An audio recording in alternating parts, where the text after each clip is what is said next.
আল্লাহ বললেন আমি খলিফা বানাতে চাই। ফেরেশতারা বললেন যেই খলিফা বানাবেন তাদের আদর্শ কেমন হবে? আল্লাহ তাআলা একদিকে বললেন তারা হবে সৃষ্টির শ্রেষ্ঠ, আর তাদের আদর্শ কেমন হবে?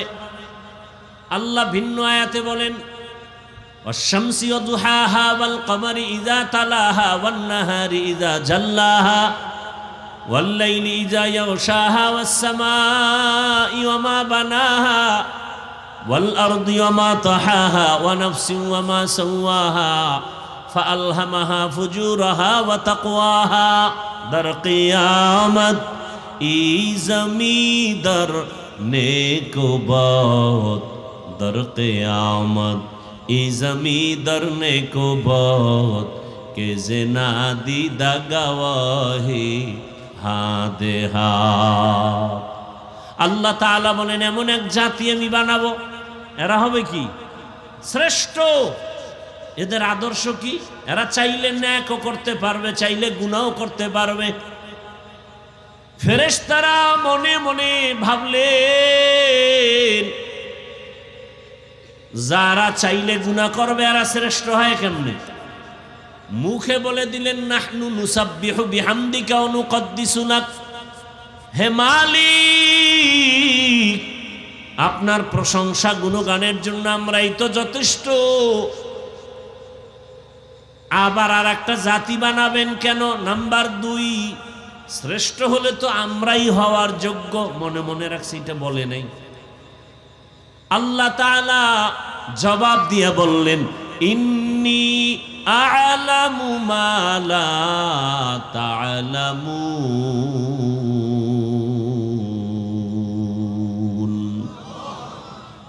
আমি আল্লাহ যা জানি তোমরা জানো না।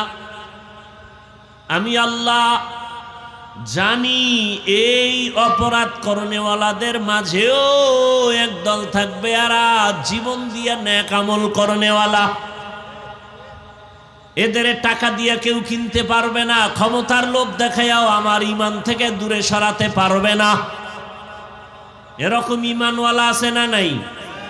এখন নাই, এখন সব বেঈমান হয়ে গেছে। কি সব বেঈমান হয়ে গেছে?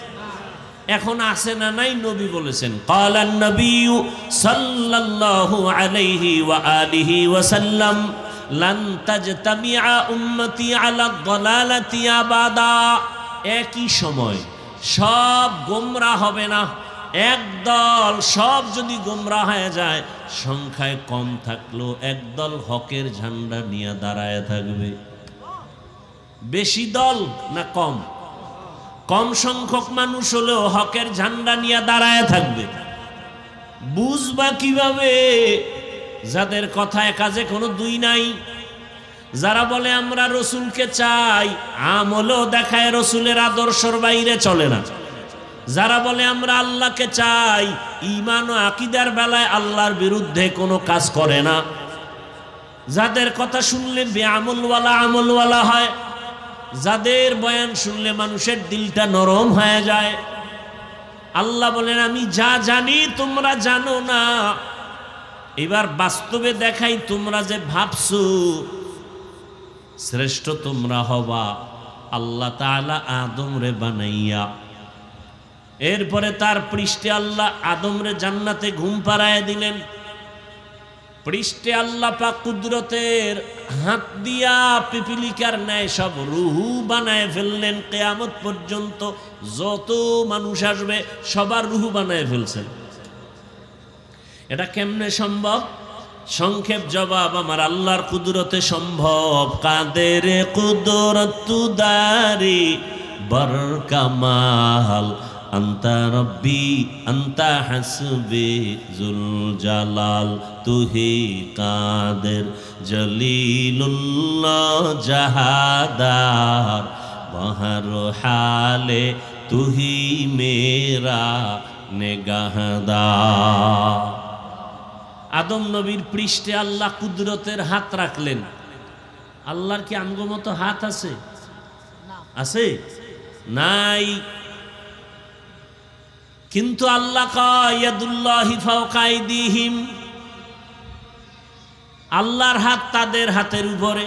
আল্লাহর তো হাত নাই, তো আল্লাহ নিজেই তো কোরআনে বলেন আল্লাহর হাত। আল্লাহর চেহারা নাই, কিন্তু আল্লাহ কোরআনেই বলেন বান্দা তুই যেদিকেই তাকাবি ওদিকেই আমি হাজির। তুই যখন কোরআন তেলাওয়াত করো আমি আল্লাহ শুনি। ইন্নাল্লাহা সামিউম বাসীর। দুনিয়াতে শুননেওয়ালার থেকে আমি আল্লাহ বড় শুননেওয়ালা, দুনিয়াতে দেখনেওয়ালা থেকে আমি বড় দেখনেওয়ালা। চোখ না থাকলে দেখে কেমনে, কান না থাকলে শুনেন কেমনে, হাত না থাকলে ধরেন কেমনে? বড় কঠিন কথা, এজন্য সব কথা বুঝে আসবে না। মেনে নেওয়ার নাম মুমিন, যুক্তি তালাশ করার নাম তাসলিমা নাসরিনের মতো বেঈমানি। সব কথা যুক্তিতে বুঝে আসবে, অতএব যুক্তি ছাড়াই মেনে নিতে হবে। বুঝে আসুক আর না আসুক। অনেকে বলে কোরআনের অর্থ না বুঝে পড়লে লাভ নাই, এরাও ভণ্ড। কি আসতে বলেন কেন? যারা বলে কোরআন না বুঝে অর্থ না জেনে পড়লে লাভ নাই, এরা ভণ্ড। আল্লাহ হেদায়াত দান করুন। এবার রসুলেরটা শুনবো না আমগো ইউটিউবের বক্তার বয়ান শুনবো? রসুল কি বলেন? ক্বালান নবিয়্যু সাল্লাল্লাহু আলাইহি ওয়া আলিহি ওয়া সাল্লাম মান ক্বারাআ হারফাম মিন কিতাবিল্লাহ ফালাহু হাসানাহ ওয়াল হাসানাতু বিআশরি আমসালিহা লা আকুলু আলিফ লাম মিম হারফুন ওয়ালাকিন আলিফুন হারফুন ওয়া লামুন হারফুন ওয়া মিমুন হারফুন।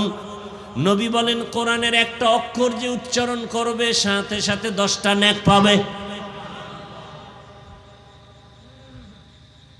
নবী বলেন আমি বলি না আলিফ লাম মিম 3টা মিলে এক অক্ষর, আমি নবী বলি আলিফ আলাদা অক্ষর, লাম আলাদা অক্ষর, মিম আলাদা অক্ষর। তার মানে যদি কেউ পড়ে আলিফ লাম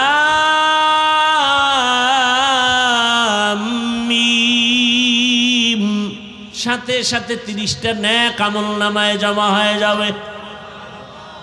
যদি বাতি লাগায়, বাতিটা যদি এক সাইডে লাগায় পুরো ঘর আলোকিত হবে সমানভাবে? কোন জায়গায় লাগাইলে সমানভাবে আলো পাবে? হ্যাঁ, রহমতের সেন্টার পৃথিবীর মাঝখানে, এখান থেকে ইমানের আলো সারা ওয়ার্ল্ডে চলে যাচ্ছে। আর আল্লাহর কাছে নামাজ পড়ে পড়ে দোয়া করো এত দামি বাইতুল্লাহ যেন জিয়ারত করতে পারি। কারণ বাইতুল্লাহ যে একবার যাবে তার জীবনের সব গুনাহ মাফ হয়ে যাবে। ভাগ্যের বিষয়, আল্লাহর কাছে দোয়া করা ছাড়া উপায় নাই। 5 ওয়াক্ত নামাজ, এখনো সময় আছে পেছনের গুনার থেকে তওবা। আর দাড়ি কাটবা না, নামাজ ছাড়বা না, বেপরদায় চলবা না রে যুবক। মা বাবার দোয়া, শিক্ষকের দোয়া, উলামায়ে কেরামের দোয়া পরামর্শ নিয়া নবীজির আদর্শ মেনে চলবা। বৃদ্ধ বাবাজিরা, পর্দার আড়ালের মা বোনেরা, ও ব্যবসায়ী বাবারা, আপনার মতো ব্যবসায়ীরা ব্যবসা করে নামাজ পড়ে, কত চাকরিজীবী দাড়ি রাখে চাকরি করে নামাজ পড়ে, আপনারা পারবেন না কেন? আল্লাহর কাছে খাঁটি অন্তরে তওবা করেন। আল্লাহ, জীবনে আর নামাজ ছাড়বো না, দাড়ি কাটবো না, বেপরদায় চলবো না। তওবা যদি করার মতো করতে পারেন, সামনে হজের মাস, হজে যদি যাইতে নাও পারেন, আল্লাহর রসুল বলছেন হজের 1 তারিখ থেকে তোমরা হাজিদের মতো নমুনা নখ কাইটো না, চুল কাইটো না, কোরবানি দেওয়ার আগ পর্যন্ত। এরপরে তোমরা যদিও পারো না বাইতুল্লাহ যাইতে, আল্লাহর কাছে যদি দোয়া করতে পারো, আমল করতে পারো, আল্লাহ পাক বাইতুল্লাহ যাওয়ার মতো একটা বরকতের রাস্তা খুলে দিবেন আস্তে আস্তে।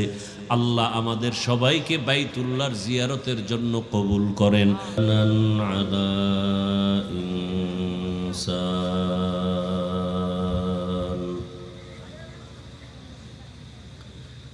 ونشهد أن لا إله إلا الله وحده لا شريك له لا ضد له ولا ند له ولا مثل له ونشهد أن سيدنا وسندنا وحبيب ربنا وطبيبنا طبيب قلوبنا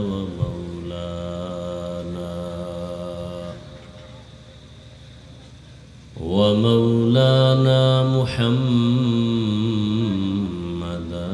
عبده ورسوله اللهم صل على محمد النبي الأمي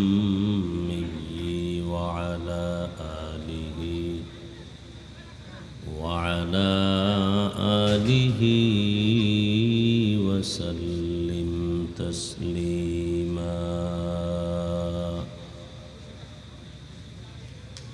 وبعد فأعوذ بالله من الشيطان الرجيم بسم الله الرحمن الرحيم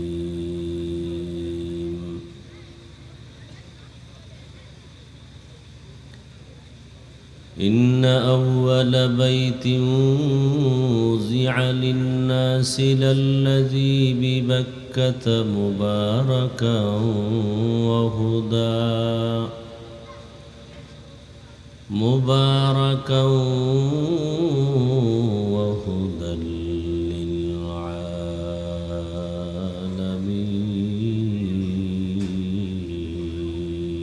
للعالمين وقال النبي صلى الله عليه وآله وسلم الدنيا خلقت لكم وأنكم خلقتم للآخرة صدق الله مولانا العظيم وصدق رسوله النبي الأمي الكريم ونحن على এত কথা বলে কেন দিদি আওয়াজ হয় এই সাইডে কারণ নাকি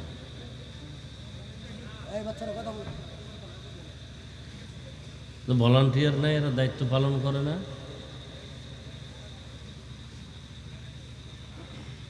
ونحن على ذلك من الشاهدين والشاكرين والذاكرين والحمد لله رب العالمين سبحانك لا علم لنا إلا ما علمتنا إنك أنت العليم الحكيم رب اشرح لي صدري ويسر لي أمري واحلل عقدة من لساني يفقه قولي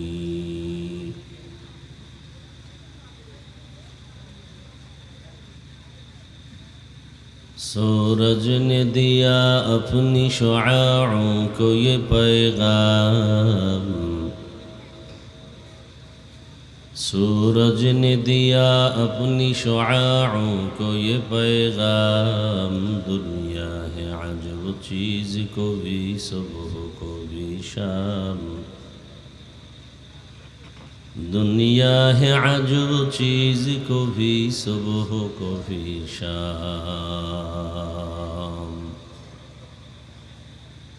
दुनिया में हो दुनिया का तलबगार नहीं हो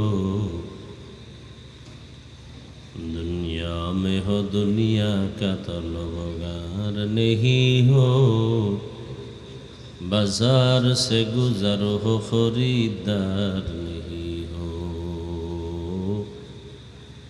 बाजार से गुजर हो खरीदार नहीं हो मकबूल है शाज़ है काबिल तो बहुत है मकबूल है शाज़ है काबिल तो बहुत है आए ना के मानिंदे तूने ही दिल तो बहुत है आईना के मानिंदे तू नहीं दिल तो बहुत है।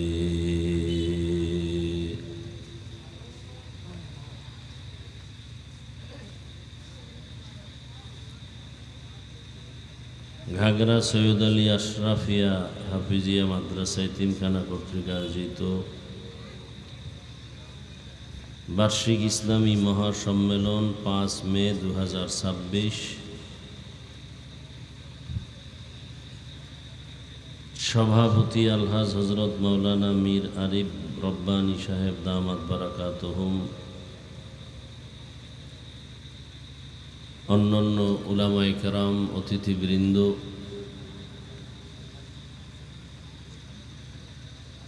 বিভিন্ন স্থান থেকে আগত আল্লাহ পাকের আশিকিন, জাকিরিন, শাকিরিন, মুহিব্বিন, মুরব্বিয়ান নিজাম, কলিজার টুকরা, সমবয়সী যুবক বন্ধুগণ, স্নেহের ছোট ভাই, পর্দার আড়ালে মা বোনেরা, আমি 10-15 মিনিট কথা বলবো।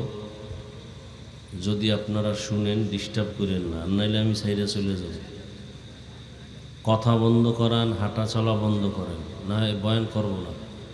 জোর করে কাউকে বয়ান শোনানো আমগো দায়িত্ব না।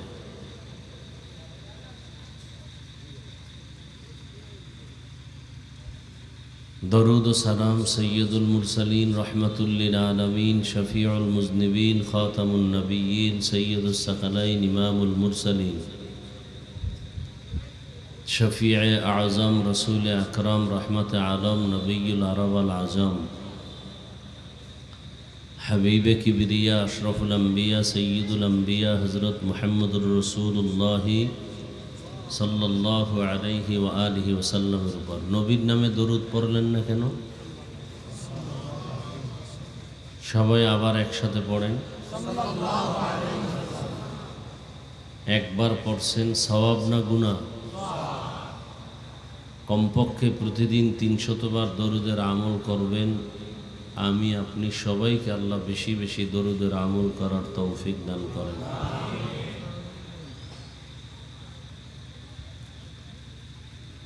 আল্লাহ, দীর্ঘ সময় আপনারা উলামায়ে কেরামদের পবিত্র জবানে কোরআন সুন্নাহ ভিত্তিক দিক নির্দেশনামূলক আলোচনা শুনছেন।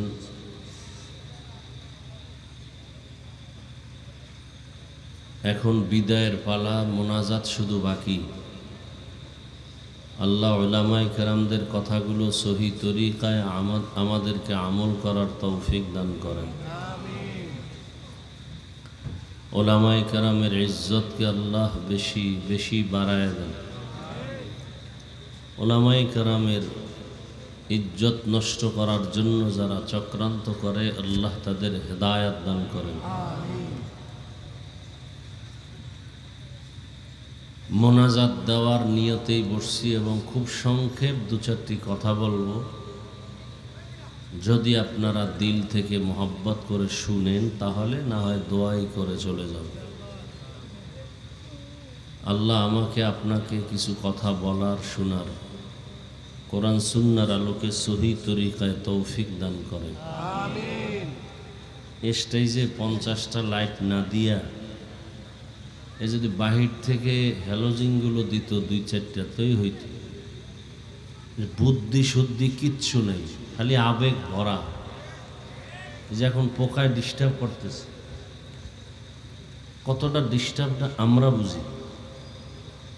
কতগুলো লাইট দিয়ে রাখছে, কোনো ফায়দা নেই। একটা পোকা যদি মুখের মধ্যে ঢুকে তা তো আজকের বয়ান শেষ। আপনারা হাসেন,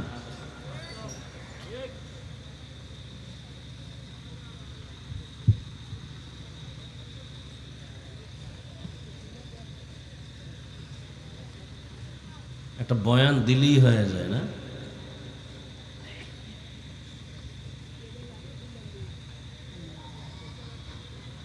যাই হোক, শেষ মোনাজাত পর্যন্ত আল্লাহ মাহফিলকে কবুল করেন, আল্লাহ মাদ্রাসা কবুল করেন, আয়োজনকারী, সহযোগিতাকারী, দান সৎকারী সবাইকে আল্লাহ কবুল করেন। আমি খুব সংক্ষেপ যে কথাগুলো বলার নিয়ত করেছি, যে আয়াত ও হাদিসের আলোকে তর্জমাটা বলে নেই, এরপরে কিছু ব্যাখ্যা। আল্লাহ বলেন, ইন্না আউওয়ালা বাইতিন উযিআ লিন-নাস, নিশ্চয়ই পৃথিবীতে প্রথম ঘর নির্মাণ করেছি আমি আল্লাহ মানুষের জন্য। লাল্লাযী বিবাক্কাতা মুবারাকান, বাক্কা নগরীতে বরকতপূর্ণ একটি ঘর। ওয়াহুদাল লিল আলামিন, জগৎবাসীর হেদায়াতের জন্য। নবীজি বলেন, আদ-দুনিয়া খুলিকাত লাকুম ওয়া আন্নাকুম খুলিকতুম লিল আখিরা, দুনিয়াতে যাহা কিছু আছে সব আমাদের গোলামি করার জন্য আল্লাহ বানিয়েছেন, আর আল্লাহ আমাদেরকে আল্লাহর ইবাদতের জন্য বানিয়েছেন। এই তর্জমাটুকু শেষ, এবার কিছু ব্যাখ্যা। আল্লাহ আমাদেরকে সৃষ্টি করেছেন কেন? তার ইবাদতের জন্য। খুব খেয়াল করবেন, আমাদেরকে বানিয়েছেন কথাটা যে বলা হলো, এর আগে বহু কিছু হয়েছে। পৃথিবী নামক গ্রহই ছিল না। আল্লাহ পাক রব্বুল আলামিন পৃথিবী নামক গ্রহটা সৃষ্টি করার আগে এই অবস্থা এমন ছিল যে শুধু পানি আর পানি ছিল।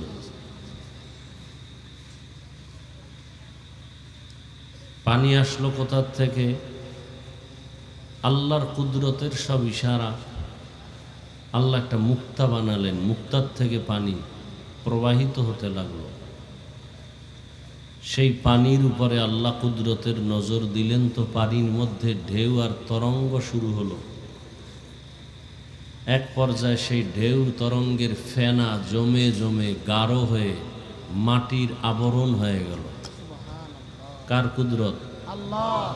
আল্লাহ।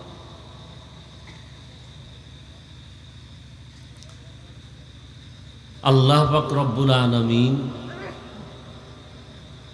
এখনো আদম নবীকে বানান নাই, কিন্তু পৃথিবী নামক গ্রহের সূত্র শুরু হলো ওই মধ্যখান জায়গা। এখানে আল্লাহ পাক যেই জাতিকে কেন্দ্র করে পৃথিবী বানাবেন, এবং সেই জাতি কেন আসবে দুনিয়াতে, একটু আগেই আপনাদের বলছি।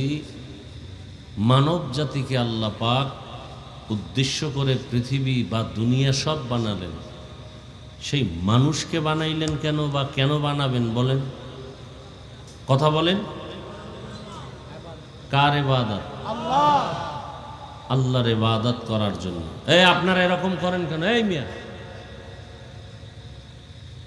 এটা নাটকের প্যান্ডেল নাকি? মন চাইলে বসবেন, মন চাইলে উঠে যাবেন।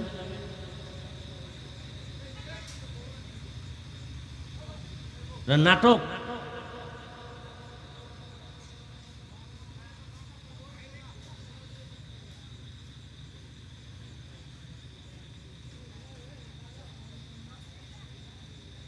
এটা এমন একটা বরকতি মজলিস যে বসার সাথে সাথে সবার গুনাহ আল্লাহ মাফ করে দিয়েছে। এই বেটা, মোবাইল বন্ধ কর।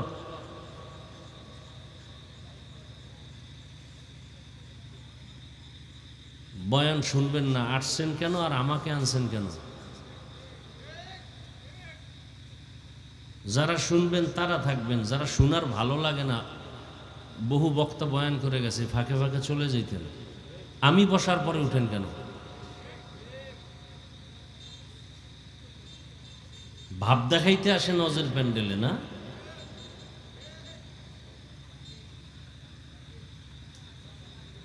আল্লাহ সব ভাইকে হেদায়াত দান করুন।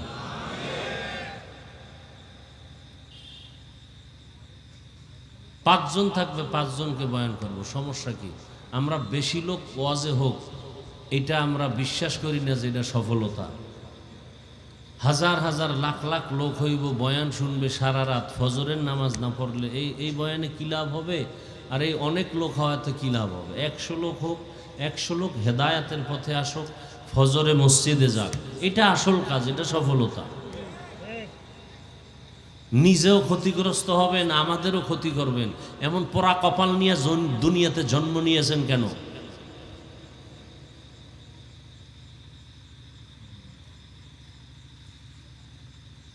ভাবেন তো, অনেক বড় বাহাদুর, আল্লাহর কাছে আপনার দাম পশুর থেকেও খারাপ। আল্লাহ নিজে কোরআনে বলেছেন যে অধিকাংশ মানুষ জাহান্নামে যাবে শুধু তার নিজের অপরাধের কারণে। নিজেও বয়ান শুনে না, অন্যে শুনবে তাও শুনতে দিবে না, আমি বয়ান করব আমাকেও করতে দিবে না, শুধু ক্ষতি করাই আপনার কাজ। কত মানুষ ওই রাস্তায় বসে বসে বয়ান শুনে, দোকানে বসে শুনে, আপনি ওখানে গিয়ে শুনেন, দেখবো না, আমাদের ডিস্টার্ব হবে না। বেহেশতের বাগানে ঢুকছেন, এখানে ডিস্টার্ব করবেন কেন? এখন মানুষ দোয়া করে, দিল নরম করে একটু দোয়া করে বাড়ি যাবে। এই তো দু চারটা কথা বলবো ধৈর্যের উপর। কিচ্ছু বুঝে না ইসলাম সম্পর্কে, কোরআন হাদিসের, আল্লাহর ভয় বলতে কিছু নাই। সারা রাত মোবাইলে করবে আকাম, নামাজ নাই, রোজা নাই, ফরজ নাই, সুন্নত নাই। আসছে একটু তামসা দেখতে, দেখি ওখানে অজয় হুজুরগো তামসাটা দেখে আসে, বাস তামাশা দেখা শেষ, উঠা হাঁটা। এবার একটা বেলুন কিনবে, বাজারে যাবে, বিড়ি একটা ধরাবে, আর একটা প্লাস্টিকের মাছ কিনে বাড়ি যাবে, বউরে কইবে অজের থেকে এই দোয়া কইরা এটা নিয়ে এসে, বাস হয়ে গেছে।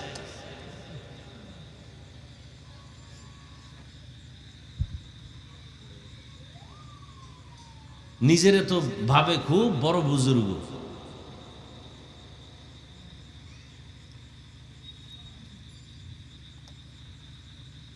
উচিত না এগুলো। কি বলবো, অনেক কথা মনে থাকলেও বলতে পারি না, নিজেদের মাথায় পড়ে। একটা বয়ান দিছে, দুনিয়ার বক্তা দাওয়াত দিয়ে টাইম মেনটেন নেই, 1 ঘন্টা ধরে বসে আছি ওখানে, কোনো খোঁজ খবর নেই। এইভাবে বয়ান হয়, 2-3 জন বক্তা দিলেই তো হয়ে যায়। মানুষগুলো আসছে তৃপ্তি করে বয়ান শুনবে। আমি 12টার পরে বয়ান করি না। আবেগ দেখাইলে জীবনে আর আপনাদের দেশে আসবো না। রিজিক কি আমাকে বয়ান দেয় না আল্লাহ দেয়? তো বয়ান না করলে কি হবে? কুকুরকে আল্লাহ খানা দেয়, নদীর মাছেরে আল্লাহ খানা দেয়, সে আল্লাহ আমাকে দিবে না? তো অস করেই খাইতে হবে নাকি? নাকে রশি লাগায় ঘুরাবেন আর ঘুরবো নাকি?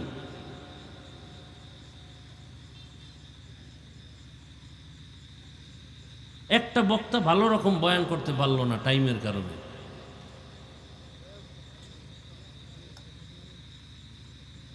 আমি এখন বিদায় হব, আমার কালকে মাহফিল, সে বহুত দূর। আমরা তো একটা টাইম হিসাব করে চলি। পাগল বানায় ফেলায় ডেট নেওয়ার সময়, মনে হয় আমি এদেশের বড় পীর। ডেট আনার পরে আর খবর নাই, মনে হয় আমি মানুষ কিনা নাকি অমানুষ, এরও খবর নেই। শুধু এখানে না, বহু জায়গায় এগুলি বলতে চাই না। এত বক্তা লাগবে কেন এখানে দাওয়াত? তাহলে 2 দিন দিতেন মাহফিল, মানুষ বয়ান শুনে তৃপ্তি পেত।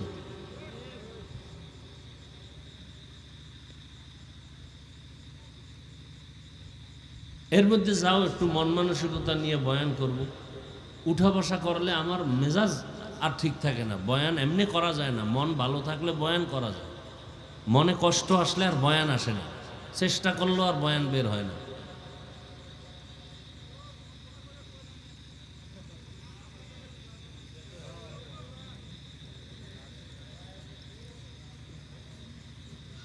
আপনি বলবেন দেখছি না বহু বক্তা, আপনি দেখতে থাকেন, আপনার দেখায় আমার কি আসে যায়?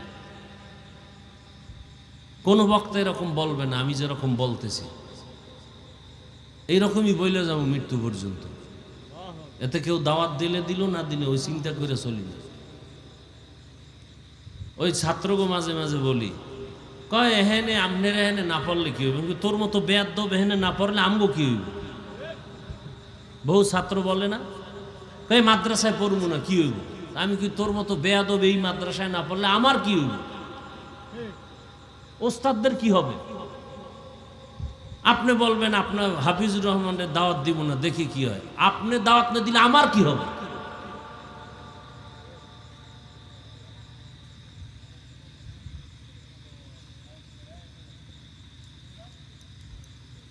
বসছি, যাও দুই একটা কথা বলবো, 12টার বেশি বাজে, তারপরও কিছু কথা বলবো নিয়ত করেই বসছি। সেটা তো আপনাদের শোনার মতো আগ্রহ থাকতে হবে। এখানে কথা ওখানে কথা, হাঁটা চলাই, নাস্তা, এইটা সেইটা, এভাবে বয়ান হয় নাকি?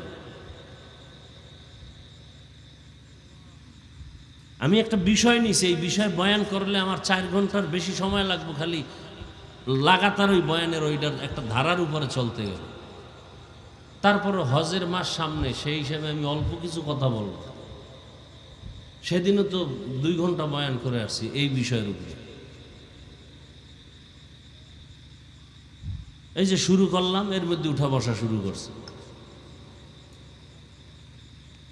আল্লাহ মানুষ বানাইবেন ইবাদতের জন্য। কার ইবাদত? আল্লাহর ইবাদত। সেই ইবাদতটা কিভাবে মানুষ করবে, কোনভাবে করলে মানুষের ইবাদত হিসেবে আল্লাহর কাছে গ্রহণ হবে, সেই ব্যবস্থাটা আল্লাহ আগে করছেন। এই জমিন যেটাকে আমরা পৃথিবী বলি, কিচ্ছু ছিল না, ছিল কি? পানি। আল্লাহ সেখানে নজর দিলেন কুদরতের দ্বারা। সেখানে আল্লাহ সিদ্ধান্ত নিলেন ইবাদতের ঘর আগে বানাবো। মানুষ ইবাদতের জন্য বানাবো, তো ইবাদত করবে কোথায়? সে ঘর আগে বানাবো। আল্লাহ তাআলা পৃথিবী নামক গ্রহ বানাবার আগের থেকে সিদ্ধান্ত নিলেন যে মানুষ পাঠাবো বহু পরে, কিন্তু সেই মানুষ যে ইবাদত করবে সেই ঘর আগে বানাবার সিদ্ধান্ত নিয়ে আল্লাহ জিব্রাইলকে বললেন, যাও, যেখানে মাটির আবরণ পড়েছে, কেউ বলে একটা টিলার মতো উঁচু জায়গা হয়েছে, চামড়ার মতো, আল্লাহ বললেন, জিব্রাইল ফিরিস্তা সরদার, তুমি যাও, ওখান থেকে চামড়ার অংশ নিয়ে আসো। প্রথম ঘরও হবে ওখানে, আর প্রথম মানব জাতির প্রথম ব্যক্তি আদম হবে ওখান থেকে। জিব্রাইল আসলেন, মাটি নিতে পারে নাই। এখানেও অনেক কথা আছে কেন পারে নাই। আল্লাহ বলেন, মিকাইল যাও। মিকাইল আলাইহিস সালাম আসলেন, পারলেন না। শেষ পর্যন্ত ইসরাফিল, তিনিও পারলেন না। আল্লাহ বলেন, আজরাইল যাও। আজরাইল আলাইহিস সালাম আসলেন, মাটির উপরে হাত দিয়ে আঘাত করলেন, মাটির চামড়ার অংশ নিয়ে আল্লাহর আদালতে দিলেন। এই চামড়াকে আরবিতে বলে আদিম। কি বলে? আদিম থেকে আদম, আদিম থেকে, চামড়া থেকে আদম। আদম কিসের থেকে? মাটি, মাটির চামড়া। মাটি কিসের থেকে? পানি, পানি কিসের থেকে? মুক্তা, মুক্তা কিসের থেকে? আল্লাহর কুদরত। আর আদম থেকে হাওয়া, আদম থেকে হাওয়া। হাইয়ুন শব্দ থেকে হাওয়া, শব্দ হলো ওয়ের উপরে তাসদিদ, হাওয়া, ওয়ের উপরে তাসদিদ। হাইয়ুন থেকে মানে জিন্দা, তার মানে আদম থেকে জিন্দা ব্যক্তিকে, জিন্দা ব্যক্তি থেকে আর এক জিন্দা ব্যক্তিকে বানাইছেন। জিন্দা ব্যক্তি আদম। এই জিন্দার আরবি কি? হাইয়ুন, হুয়াল হাইয়ুল কাইয়ুম। এখান থেকে হাওয়া নাম আসছে যে জীবিত ব্যক্তি থেকে তার সৃষ্টি। আদম থেকে সব আওলাদ, হাওয়া সৃষ্টি। দুইজনার সংমিশ্রণে সব আওলাদে আদম সৃষ্টি। আদম কিসের থেকে? মাটির থেকে। মাটি কিসের থেকে? পানির থেকে। পানি কিসের থেকে? মুক্তা থেকে। এক নাম্বার কথা, আদমকে আল্লাহ এখনো বানান নাই, কিন্তু ওখানে জিব্রাইলকে দিয়া বাইতুল্লাহ বানাবেন সিদ্ধান্ত নিয়ে চিহ্ন ওখানে রেখে দিলেন। এবং প্রথম বাইতুল্লাহ আল্লাহ বানাইছেন জিব্রাইল আমিনকে দিয়া, ফেরেশতার মাধ্যমে। দ্বিতীয়বার বাইতুল্লাহ নির্মাণ করা হয়েছে আদমকে দিয়ে। আদম নবী যখন আসছেন ভারতে, কোথায়? হাওয়া আসছেন আরবে। সব আল্লাহর কুদরত। আদম নবী জান্নাত থেকে আসার সময় একটা পাথর নিয়ে আসছেন, এটার নাম হজরে আবিয়াজ, সাদা পাথর। এটা বর্তমান নাম কি? হজরে আসওয়াদ, কালো পাথর। আদম নবী আসছেন ভারত থেকে পায়ে হেঁটে গিয়া বাইতুল্লাহ 1000 বার হজ করেছেন। কয় হাজার বার? 300 বার বড় হজ, 700 বার ওমরা। 300 বার, 700 বার। এই ইতিহাস না পাইলে ওর চান্দি তো এমনি গরম হয়ে যাবে। লেখাপড়া নাই তো, সারাদিন মোবাইল নিয়ে আকামে সময় কাটায়। আর কোন আলেমের দোষ বলবে, এইটাই তার চরিত্র। ওর মা বাবার বরদোয়া লাগছে তো। মা বাবার চূড়ান্ত বেয়াদব সন্তান না হলে কোনোদিন আলেমের বিরুদ্ধে লেখে না। ওরা চরম মা বাবার বেয়াদব সন্তান। চূড়ান্ত বেয়াদব হলেই আলেমের বিরুদ্ধে বলে আর আলেমের বিরুদ্ধে ফেসবুকে লেখে। চূড়ান্ত নিকৃষ্টতম বেয়াদব।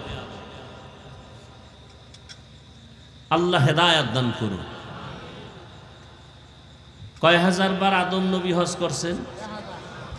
আর ওই মূর্খ, অন্ধ, ভণ্ড ওরা কয় হজ শুরু করছে ইব্রাহিম নবী, আদম নবী। চিন্তা করেন, মনে করছে গাঞ্জা খাইয়ে বইছি হজ করতে। ও যেমন বিড়ি টানে সারাদিন, মনে করে সবাই বিড়ি টানে। বদমাস কোথাকার। এদেরকে চিহ্নিত করবেন আলেমের দুশ্মন। এদের দুনিয়াও বরবাদ, আখেরাতও বরবাদ। ওদের মরার আগে পতন হবে, মরার আগে। ওরা মা বাবার অভিশপ্ত বেয়াদব সন্তান। মা বাবার অভিশাপ না থাকলে ওই সন্তান কোনোদিন আলেমের পিছনে পড়ে না। 1000 বার ভারত থেকে হেঁটে হেঁটে গিয়া আদম নবী বাইতুল্লাহ তাওয়াফ করছে। তাহলে ভারত জমিন ওই বরকতি জমিন যেখান থেকে হজ শুরু। কথা কয় না? পৃথিবীর ইতিহাসে মানব জাতির প্রথম ব্যক্তি বাইতুল্লাহ তাওয়াফ শুরু করছেন কোন জমিন থেকে শুরু? ভারত। ওই বরকতি জমিন, যেই বরকতি জমিনের রাজধানীতে আজও দাঁড়িয়ে আছে কুতুব মিনার। এই মিথ্যা কথা? হ্যাঁ, ভারত ওই বরকতি জমিন, যেই জমিনের কোরআনের আলো ছড়িয়ে আছে গোটা পৃথিবীতে, ইসলামের আলো ছড়িয়ে আছে গোটা পৃথিবীতে। এই আলো, মাদ্রাসার আলো, রাজনীতির ময়দানে আলেমদের পদাচরণ, তাবলিগের লাইনের খেদমত, সব কিছুর গোড়া ভারত, দেওবন্দ। এটা কি 100,000 বছর আগের কথা না নগদ কথা? তাই ভারতের কথা বলতেছি। ভারত আমার বাবার দেশ, ভারত আমার দাদার দেশ। নূহ নবীর সন্তান দিয়া পৃথিবীতে নতুন করে আবার আবাদ হইছে। তাহলে নূহ নবী তো আমাদের, আদম নবী আমাদের। আমরা আদমের সন্তান, আমরা নূহের সন্তান। সত্য কথাগুলো জাতিকে বলতে হবে। কেউ যদি অন্যায় করে, অন্যায়কারীকে অন্যায়কারী বলো, বিচার করো। মাদ্রাসা একটা ছাত্র অন্যায় করছে, তার মানে পুরো মাদ্রাসা খারাপ। স্কুলে একটা ছেলে অন্যায় করবে, এই জন্য স্কুলকে বন্ধ করে দিবে? এটা হয়? এটা কোনো বুদ্ধিমানের কথা হতে পারে না। ইসলামের বিরুদ্ধে, কোরআনের বিরুদ্ধে যে কথা বলবে, পদক্ষেপ নেবে, মুসলমান ইমানদার তা কখনো মেনে নেবে না। আবার দেখেন ভারতের মধ্যে কি পরিমাণ জুলুম করছে, ইদানিও চলতেছে মুসলমানের উপরে। আসামে মুসলমানের উপরে হামলা। এমনকি ব্রিটিশ বেঈমানেরা 200 বছর নাগাদ ভারতকে কুক্ষিগত করে হাজার হাজার হাজার আলেমকে ফাঁসি দিয়া গাছের সাথে লাশ ঝুলায় রাখছে ব্রিটিশ। দিল্লি, কলকাতা, রাস্তার পাড়ে পাড়ে হাজার হাজার মাদ্রাসা চলতো সরকারের টাকায়। সেই মাদ্রাসাগুলো ওরা জ্বালায় দিল, বন্ধ করে দিল। জুলুমেরও শেষ নাই। কেমন ব্যাপারটা? হাজ্জাজ বিন ইউসুফ বাগদাদের গভর্নর ভালো কাজ কি করছে? কোরআন শরীফে জের জবর লাগাইছে। কি লাগাইছে? আর অপরাধ কি করছে? হাজারো সাহাবাদেরকে জবাই করছে, ফাঁসি দিছে। মায় কয়, এই হাজ্জাজ, তুই যেই পরিমাণ অন্যায় করছো আল্লাহ মাফ করবে? হাজ্জাজ কয়, মাফ। তুমি কি আমারে মাফ করবা? অন্যায় করলে করুন। হাজ্জাজ কয় তোমার থেকে আমার আল্লাহ আরো দয়াময়, আল্লাহ আমারে মাফ করবেন। কোরআনের জের জবর পেশ নক্তা হাজ্জাজ বিন ইউসুফ লাগিয়েছে। শুধু কি তাই, বর্তমান যে বাইতুল্লাহ আমরা তাওয়াফ করি, এই বাইতুল্লাহ যে এখন আছে যেই স্ট্রাকচারের উপরে, হাজ্জাজ বিন ইউসুফের বানানো।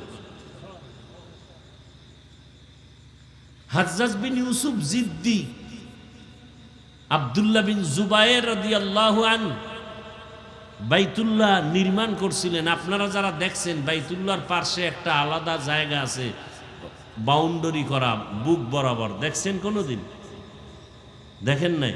বাইতুল্লাহর দেওয়ালের পাশে আর একটা বাউন্ডারি লাগানো, ওটা ছবিতেও তো দেখা যায়। দেখেন নাই? এটাকে বলে হাতিমে কাবা। কোন কোন ঐতিহাসিকরা লেখছেন ইসমাইল নবীর কবর আছে ওখানে। ওখানে ইসমাইল নবীর কি আছে? কবর আছে।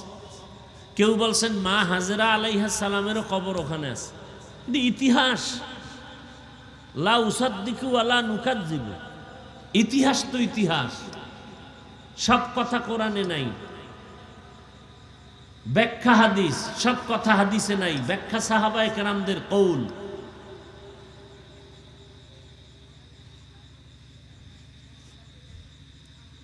মোবাইল পকেটে নিয়ে নামাজে দাঁড়াইছেন, এখন যদি বলেন কোরআন কি সমাধান দিছে, ডাইরেক্ট পাবেন কোরআনে। মোবাইল ছিল রসুলের যুগে, হাদিসেও এর ডাইরেক্ট সমাধান নাই। কোরআন হাদিস রিসার্চ করে করে করে করে যারা মুজতাহিদ ইমাম, তারা মাসআলা বের করবেন, এখন এটা করা যাবে, এটা করা যাবে। এটার নাম ফতোয়া।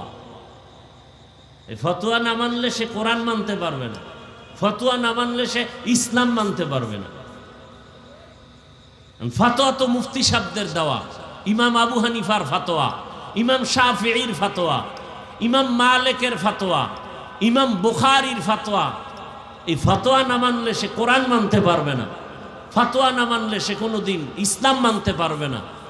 এই ফতোয়ার এক নাম যেভাবে বললাম ফতোয়া, ঠিক আবার এর আর এক নাম মাযহাব। আর এক নাম কি? যারা মাযহাব মানি না বলে, চাপার জোরে বলে, মাযহাব না মানলে সে কোনোদিন ইসলাম মানতে পারে না। চাপাবাজি করলেই হয়, চাপাবাজির নাম ইসলাম। মাযহাব না মেনে ইসলাম মানার কোনো রাস্তা খোলা নাই। যে বলে আমি আবু হানিফাকে মানি না, সে ইমাম বুখারীকে মানে, তাহলে সে তো ইমাম বুখারীর মাযহাব মানে কি? অথচ চাপাবাজি করে আমি মাযহাব মানি না। যে তাবলিগের লাইনে তাবলিগের মুরব্বী মানে না, সে ডাক্তার জাকির নায়েকরে মানে, তাহলে জাকির নায়েকের মাযহাব সে মানে কি? মানি না কি? মানি না বলতে কি? শুধু চাপাবাজি ছাড়া আর কিচ্ছু না। আর এগুলো কেন হচ্ছে? ধর্মন্ধ, ধর্মের জ্ঞান নেই। কি আপনারা যারা চরমনাই মানেন না, কথার কথা যে আমি চরমনাইয়ের পীর সাহেবরে মানি না, তাহলে আপনি তো আর একজন আলেমকে মানেন। মানেন তো, কেন বলেন আমি মাযহাব মানি না? আপনি একজনকে মানেন, আমি আর একজনকে মানি, আমি চরমনাইকে মানি। এই মানার বিষয়টা কি? মূলত ওই ব্যক্তি যা কয় তাই মানি না। আমি কোরআন হাদিস বুঝি না, তারা বুঝাইয়া যা দেয় ওইটা মানি। এই ব্যাপারটা তো এরকম। কোরআন হাদিস আমি বুঝলে তো আমি আবু হানিফা হয়ে যাইতাম।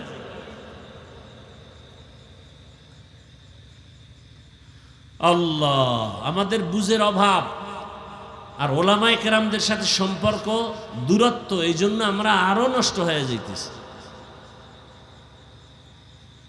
একটা মোবাইল নতুন 2 দিন চালায় যদি ফালায় রাখেন, কিচ্ছু থাকবে না, ব্যাটারি নষ্ট হয়ে যাবে, মোবাইল এক সময় নষ্ট হয়ে যাবে। এটাকে চালুর উপরে রাখতে হয়, লোহা ফালায় রাখলে জং ধরে যাবে। আপনি চুপচাপ নিজের দেহ মন নিয়ে চুপচাপ পড়ে থাকলে জিন্দিগিতে আপনার ঈমান আমল ঠিক হবে না। দৌড়াতে হবে, মাদ্রাসায় যেতে হবে, আলেমদের বয়ান শুনতে হবে।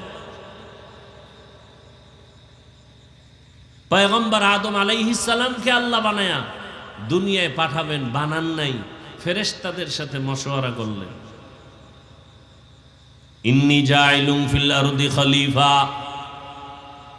আমি জমিনের মধ্যে খলিফা বানাতে চাই, প্রতিনিধি। এখানে আর এক পেশ, খলিফা মানে রাজনীতিবিদ, নেতা। হ্যাঁ কি দেন এহেনও বহু প্যাচ আছে। এগুলি আমরা আপনাদের সতর্ক না করলে আপনারা তো ধোকায় পড়ে যাবেন। এই আয়াত দিয়ে ব্যাখ্যা করে রাজনীতি করতেছে, শুধু রাজনীতি। যে ব্যক্তি ঠিকমতো রসুলের সুন্নাত অনুযায়ী চলে না, এর দ্বারা কোনোদিন সমাজে ইসলাম কায়েম হবে না। ভালো করে লিখে রাখেন, কোনোদিন হবে না। অতএব এমন ব্যক্তির পেছনে যাবেন না যে রসুলের সুন্নত পরিপূর্ণ আমল করে না, এর পিছনে ঘুরবেন না। নিজের দাড়ি নাই, টুপি নাই, নামাজ নাই, পর্দা নাই, নিজের বডির মধ্যে যে ইসলাম কায়েম করতে পারে না, সে সমাজে কোনোদিন ইসলাম কায়েম করতে পারবে না। তাহলে বলবেন সে ইসলাম ব্যবহার করে কেন? নিজের পেটের ধান্দা, আর কিচ্ছু না। আল্লাহ হেদায়াত দান করুন। আল্লাহ বললেন আমি খলিফা বানাতে চাই। ফেরেশতারা বললেন যেই খলিফা বানাবেন তাদের আদর্শ কেমন হবে? আল্লাহ তাআলা একদিকে বললেন তারা হবে সৃষ্টির শ্রেষ্ঠ, আর তাদের আদর্শ কেমন হবে? আল্লাহ ভিন্ন আয়াতে বলেন ওয়াশ-শামসি ওয়া দুহাহা ওয়াল কমারি ইযা তালাহা ওয়ান নাহারি ইযা জাল্লাহা ওয়াল লাইলি ইযা ইয়াগশাহা ওয়াস সামাই ওয়া মা বানাহা ওয়াল আরদি ওয়া মা তাহাহা ওয়া নাফসিন ওয়া মা সাওয়াহা ফাআলহামাহা ফুজুরাহা ওয়া তাকওয়াহা। দর কিয়ামত ই জমিদার নেকো বাত, দর কিয়ামত ই জমিদার নেকো বাত কে জেনা দিদা গওয়াহি হাদে হাত। আল্লাহ তাআলা বলেন এমন এক জাতি আমি বানাবো, এরা হবে কি? শ্রেষ্ঠ। এদের আদর্শ কি? এরা চাইলে ন্যায়ও করতে পারবে, চাইলে গুনাহও করতে পারবে। ফেরেশতারা মনে মনে ভাবলেন যারা চাইলে গুনাহ করবে এরা শ্রেষ্ঠ হয় কেমনে? মুখে বলে দিলেন নাহনু নুসাব্বিহু বিহামদিকা ওয়া নুকদ্দিসু লাক। হে মালিক, আপনার প্রশংসা গুণগানের জন্য আমরাই তো যথেষ্ট, আবার আর একটা জাতি বানাবেন কেন? নাম্বার 2, শ্রেষ্ঠ হলে তো আমরাই হওয়ার যোগ্য। মনে মনে রাখছি, এটা বলে নাই। আল্লাহ তাআলা জবাব দিয়ে বললেন ইন্নী আ'লামু মা লা তা'লামুন। আমি আল্লাহ যা জানি তোমরা জানো না। আমি আল্লাহ জানি এই অপরাধ করনেওয়ালাদের মাঝেও একদল থাকবে আর জীবন দিয়ে নেক আমল করনেওয়ালা। এদের টাকা দিয়ে কেউ কিনতে পারবে না, ক্ষমতার লোভ দেখায়াও আমার ঈমান থেকে দূরে সরাতে পারবে না। এরকম ঈমানওয়ালা আছে না নাই? এখন নাই, এখন সব বেঈমান হয়ে গেছে। কি সব বেঈমান হয়ে গেছে? এখন আছে না নাই? নবী বলেছেন ক্বালান নবিয়্যু সাল্লাল্লাহু আলাইহি ওয়া আলিহি ওয়া সাল্লাম লান তাজতামিআ উম্মতি আলা দালালাতি আবাদা। একই সময় সব গোমরাহ হবে না। একদল সব যদি গোমরাহ হয়ে যায়, সংখ্যায় কম থাকলেও একদল হকের ঝান্ডা নিয়ে দাঁড়ায় থাকবে। বেশি দল না কম? কম সংখ্যক মানুষ হলেও হকের ঝান্ডা নিয়ে দাঁড়ায় থাকবে। বুঝবা কিভাবে? যাদের কথায় কাজে কোনো দুই নাই, যারা বলে আমরা রসুলকে চাই, আমলও দেখায় রসুলের আদর্শের বাইরে চলে না। যারা বলে আমরা আল্লাহকে চাই, ঈমান ও আকীদার বেলায় আল্লাহর বিরুদ্ধে কোনো কাজ করে না। যাদের কথা শুনলে বেআমলওয়ালা আমলওয়ালা হয়, যাদের বয়ান শুনলে মানুষের দিলটা নরম হয়ে যায়। আল্লাহ বলেন আমি যা জানি তোমরা জানো না। এবার বাস্তবে দেখাই, তোমরা যে ভাবছো শ্রেষ্ঠ তোমরা হবা, আল্লাহ তাআলা আদমরে বানাইয়া এরপরে তার পৃষ্ঠে আল্লাহ আদমরে জান্নাতে ঘুম পাড়ায় দিলেন। পৃষ্ঠে আল্লাহ পাক কুদরতের হাত দিয়া পিপিলিকার ন্যায় সব রুহু বানায় ফেললেন। কিয়ামত পর্যন্ত যত মানুষ আসবে সবার রুহু বানায় ফেলছেন। এটা কেমনে সম্ভব? সংক্ষেপ জবাব, আমার আল্লাহর কুদরতে সম্ভব। কাদের কুদরত দারি বর কামাল, আন্তা রব্বি আন্তা হাসবি জুল জালাল, তুহি কাদের জলিলুল্লাহ জাহাদার, বহর হালে তুহি মেরা নেগাহদার। আদম নবীর পৃষ্ঠে আল্লাহ কুদরতের হাত রাখলেন। আল্লাহর কি আমগো মতো হাত আছে? আছে? নাই। কিন্তু আল্লাহ কয় ইয়াদুল্লাহি ফাওকা আইদিহিম, আল্লাহর হাত তাদের হাতের উপরে। আল্লাহর তো হাত নাই, তো আল্লাহ নিজেই তো কোরআনে বলেন আল্লাহর হাত। আল্লাহর চেহারা নাই, কিন্তু আল্লাহ কোরআনেই বলেন বান্দা তুই যেদিকেই তাকাবি ওদিকেই আমি হাজির। তুই যখন কোরআন তেলাওয়াত করো আমি আল্লাহ শুনি। ইন্নাল্লাহা সামিউম বাসীর, দুনিয়াতে শুননেওয়ালার থেকে আমি আল্লাহ বড় শুননেওয়ালা, দুনিয়াতে দেখনেওয়ালা থেকে আমি বড় দেখনেওয়ালা। চোখ না থাকলে দেখে কেমনে, কান না থাকলে শুনেন কেমনে, হাত না থাকলে ধরেন কেমনে? বড় কঠিন কথা, এজন্য সব কথা বুঝে আসবে না। মেনে নেওয়ার নাম মুমিন, যুক্তি তালাশ করার নাম তাসলিমা নাসরিনের মতো বেঈমানি। সব কথা যুক্তিতে বুঝে আসবে, অতএব যুক্তি ছাড়াই মেনে নিতে হবে। বুঝে আসো কার না আসো। অনেকে বলে কোরআনের অর্থ না বুঝে পড়লে লাভ নাই, এরাও ভণ্ড। কি আসতে বলেন কেন? যারা বলে কোরআন না বুঝে অর্থ না জেনে পড়লে লাভ নাই, এরা ভণ্ড। আল্লাহ হেদায়াত দান করুন। এবার রসুলেরটা শুনবো না আমগো ইউটিউবের বক্তার বয়ান শুনবো? রসুল কি বলেন? ক্বালান নবিয়্যু সাল্লাল্লাহু আলাইহি ওয়া আলিহি ওয়া সাল্লাম, মান ক্বারাআ হারফাম মিন কিতাবিল্লাহ ফালাহু হাসানাহ ওয়াল হাসানাতু বিআশরি আমসালিহা, লা আকুলু আলিফ লাম মিম হারফুন ওয়ালাকিন আলিফুন হারফুন ওয়া লামুন হারফুন ওয়া মিমুন হারফুন। নবী বলেন কোরআনের একটা অক্ষর যে উচ্চারণ করবে সাথে সাথে 10টা নেক পাবে। নবী বলেন আমি বলি না আলিফ লাম মিম 3টা মিলে এক অক্ষর, আমি নবী বলি আলিফ আলাদা অক্ষর, লাম আলাদা অক্ষর, মিম আলাদা অক্ষর। তার মানে যদি কেউ পড়ে আলিফ লাম মিম, সাথে সাথে 30টা নেক আমলনামায় জমা হয়ে যাবে। বাতি লাগায়, বাতিটা যদি এক সাইডে লাগায় পুরো ঘর আলোকিত হবে সমানভাবে? কোন জায়গায় লাগাইলে সমানভাবে আলো পাবে? হ্যাঁ, রহমতের সেন্টার পৃথিবীর মাঝখানে, এখান থেকে ইমানের আলো সারা ওয়ার্ল্ডে চলে যাচ্ছে। দেখেন আল্লাহর কুদরত। আর একটা পয়েন্ট পাইছি আজকে কিতাব পইরা, সেটা কি? নবীজির সুন্নাত হলো ডান থেকে শুরু করো, জুতা পরো আগে কোন পা, পানি পান করো কোন হাতে, ডান হাতে, মসজিদে ঢুকো কোন পা। কিন্তু বাইতুল্লাহ যারা হজ করছেন এরকম 2-1 আসেননি, ওমরা করছেন হজ করছেন এরকম কেউ নাই। কেমন সান কবাল্লা হাতু ডান, তওয়াফ করছেন না?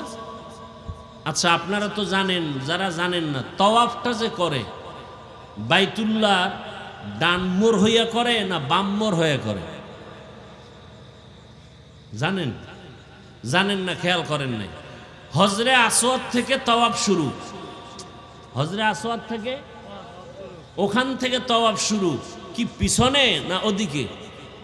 বামে। অর্থাৎ আমার এই বাম সিনা থাকবে বাইতুল্লাহর দিকে, এই বাম পাশ থাকবে কই? তাহলে বাম দিকে ঘুরে, বারবার বাম দিকে ঘুরে। কয় চক্কর? 7টা। সব দিকে ডান। তওয়াফে কেন বাম? সব কাজে ডান সুন্নত। তওয়াব করতে কেন বাম সাইড? এর কয়েকটা কারণের একটা বলি। আজকে মুতালা করে দেখলাম যে আল্লাহ কলব রাখছেন বাম পার্শ্বে। কলব কোথায়? বাম পার্শ্বে। কলব যেন বাইতুল্লাহর থেকে দূরত্বে না থাকে, কলবের আকর্ষণ যেন বাইতুল্লাহর সাথে থাকে। আরো কয়েকটা কারণ আছে, একটা বললাম। ভাইয়েরা আমার, বাইতুল্লাহ যাইতে মনে চায়নি? বেশি বেশি বিড়ি টানবেন, তাড়াতাড়ি বাইতুল্লাহ যাবেন। কি বিড়ি খোরেরা কি কয়? 5 ওয়াক্ত নামাজ আদায় করবেন। ও যুবকেরা, আমি বাংলাদেশে এক লাইনে বয়ান করি যে স্কুল চলবে, কলেজ চলবে। আমি হুজুর বানানের ওয়াজ করি না, কারণ এই লাইনে ওয়াজ করার বক্তার অভাব নাই। আমার দেশে মাওলানা মুফতি মুহাদ্দিস বক্তার অভাব, আমার দেশে আদর্শবান ডাক্তারের অভাব, আদর্শবান ইঞ্জিনিয়ারের অভাব, আদর্শবান ওসি ডিসি এসপির অভাব। তাসনিমের মতো ডাক্তার দিয়ে কি করব? আহমদ শরীফের মতো প্রফেসর বেঈমান দিয়ে কি করব? যে বলে কোরআন শরীফ, মদিনা শরীফ, মক্কা শরীফ, হাদিস শরীফ লাগবে না, আমি আহমদ শরীফ যথেষ্ট। ঢাকা কলেজের প্রফেসর, কি মনে করছেন? এরম প্রফেসর চাই না। কি চাই? ডাক্তার হও, বেয়াদব হয় না। ইঞ্জিনিয়ার হও, বেয়াদব হয় না। ওসি ডিসি এসপি হও, বেয়াদব হয় না। ওসি যদি কয় যে এখানে ওয়াজ মাহফিল হবে, এসপি বাধা দিবে? ডিসি বাধা দিবে? কোন নেতার সাহস আছে? ওসির পাওয়ার আছে না? ওসি যদি চায় যেখানে কোরআনের বয়ান চলবে, আমি দেখবো কে কি করে। ডাল মে কুছ কালা হয়, এই জন্য ওসি চাই, বেয়াদব চাই না। ডিসি হোক, বেয়াদব যেন না হয়। অতএব 5 ওয়াক্ত নামাজ পড়ো। যুবক বাবা, তোমার মতো যুবক কি নামাজি নাই? ডাক্তার নাই, নামাজ পড়ে? আমি চাই তুমি সেই রকম এক নেককার ডাক্তার হও। জাকির নায়েক ডাক্তার, কত সুনাম সারা পৃথিবীতে, আছে না নাই? টাকার কারণে, ক্ষমতার কারণে। আমি চাই তুমি সেরকম নেককার ডাক্তার হও, নেককার ইঞ্জিনিয়ার হও, নেককার প্রফেসর হও, নেককার ওসি ডিসি এসপি হও, এমপি মন্ত্রী হও। আমি এটা চাই। সেটা করতে হলে আলেম ওলামার দোয়া, মা বাবার দোয়া, শিক্ষকের দোয়া, আর নবীর আদর্শ মতো 5 ওয়াক্ত নামাজ, এটাই চাই। পর্দার আড়ালের মা বোনেরা, আপনার মতো কত মা পর্দা করে, নামাজ পড়ে, স্বামীর মাল হেফাজত করে, আপনি পারবেন না কেন? তওবা করেন। যুবকদেরও বলি, তওবা করো, আর আল্লাহর কাছে নামাজ পড়ে পড়ে দোয়া করো, এত দামি বাইতুল্লাহ যেন জিয়ারত করতে পারি। কারণ বাইতুল্লাহ যে একবার যাবে, তার জীবনের সব গুনাহ মাফ হয়ে যাবে। ভাগ্যের বিষয়, আল্লাহর কাছে দোয়া করা ছাড়া উপায় নাই। 5 ওয়াক্ত নামাজ, এখনো সময় আছে। পেছনের গুনার থেকে তওবা। আর দাড়ি কাটবা না, নামাজ ছাড়বা না, বেপরদায় চলবা না রে যুবক। মা বাবার দোয়া, শিক্ষকের দোয়া, উলামায়ে কেরামের দোয়া পরামর্শ নিয়া নবীজির আদর্শ মেনে চলবা।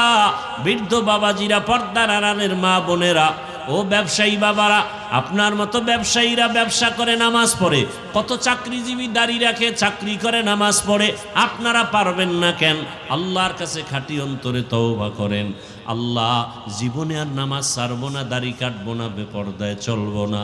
তওবা যদি করার মতো করতে পারেন, সামনে হজের মাস, হজে যদি যাইতে নাও পারেন, আল্লাহর রসুল বলছেন, হজের 1 তারিখ থেকে তোমরা হাজিদের মতো নমুনা নখ কাইটো না, চুল কাইটো না, কোরবানি দেওয়ার আগ পর্যন্ত। এরপরে তোমরা যদিও পারো না বাইতুল্লাহ যাইতে, আল্লাহর কাছে যদি দোয়া করতে পারো, আমল করতে পারো, আল্লাহ পাক বাইতুল্লাহ যাওয়ার মতো একটা বরকতের রাস্তা খুলে দিবেন আস্তে আস্তে। আল্লাহ আমাদের সবাইকে বাইতুল্লাহর জিয়ারতের জন্য কবুল করেন, নবীজির রওজা জিয়ারতের জন্য কবুল করেন, আদর্শ নেককার মানুষ হওয়ার তৌফিক দান করেন। আমিন। আলহামদুলিল্লাহি রাব্বিল আলামিন, ওয়াসসালাতু ওয়াসসালামু আলা সাইয়্যিদিল আমবিয়াই ওয়াল মুরসালিন ওয়া আলা আলিহি ওয়া আসহাবিহি আজমাইন। ইয়া আরহামার রাহিমিন, ইয়া আরহামার রাহিমিন, ইয়া আরহামার রাহিমিন, ইয়া আরহামার রাহিমিন। রব্বিরহামহুমা কামা রব্বায়ানি সগীরা।